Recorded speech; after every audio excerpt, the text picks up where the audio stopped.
Okay, here we are with game 2, modern match, Living End versus Jund. Let's see if we can get our opener up. We won game 1, so we're going to be on the draw here.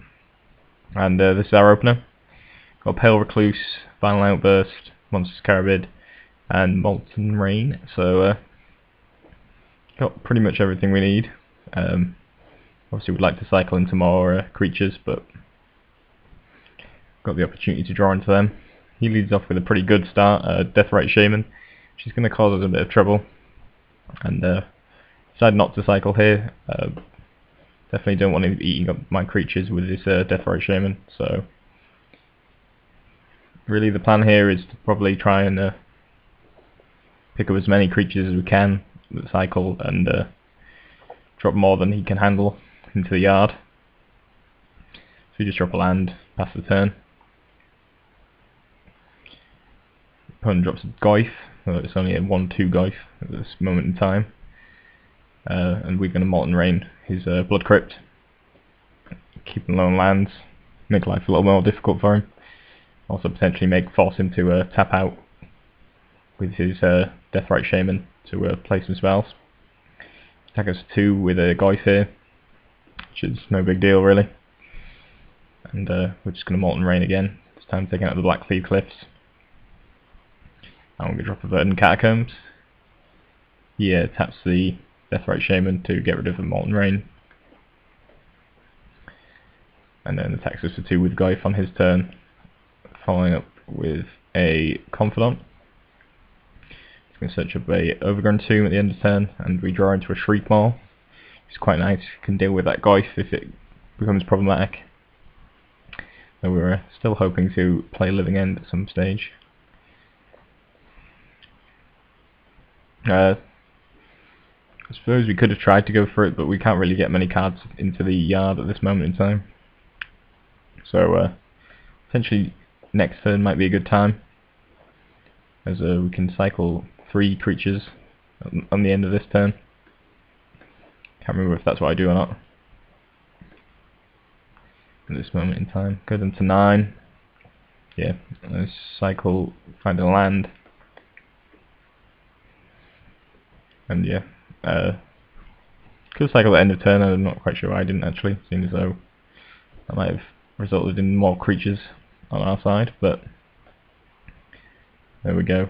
Draw into Minotaur, I'm going to play that, and then I'm going to Demonic Dread.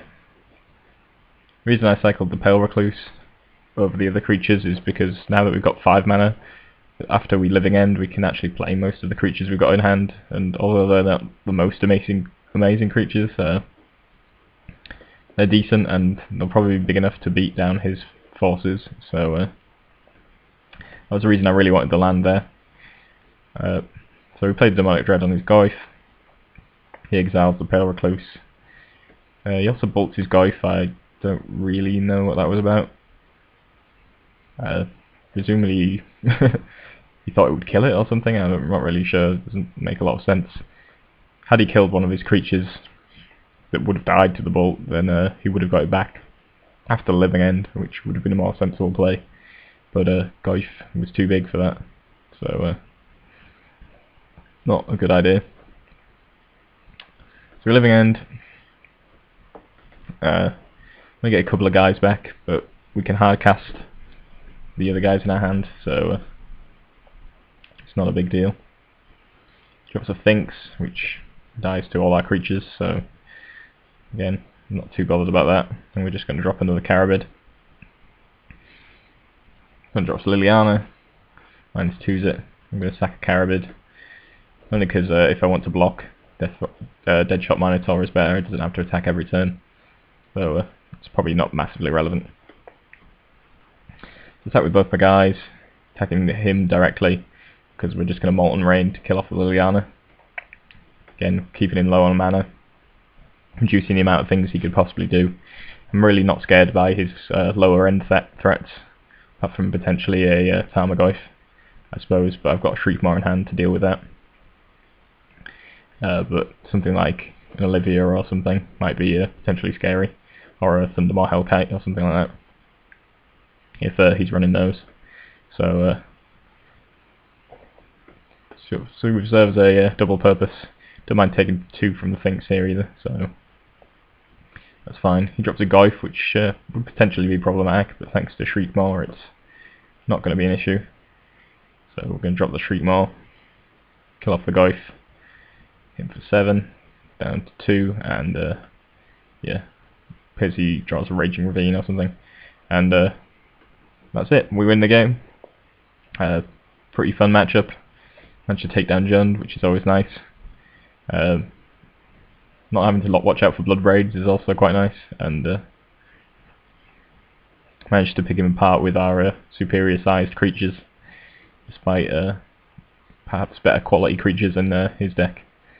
So, and we managed to play past a Deathrite Shaman, which was pretty impressive in itself as well. So worked out pretty well, and managed to take down the game and the match.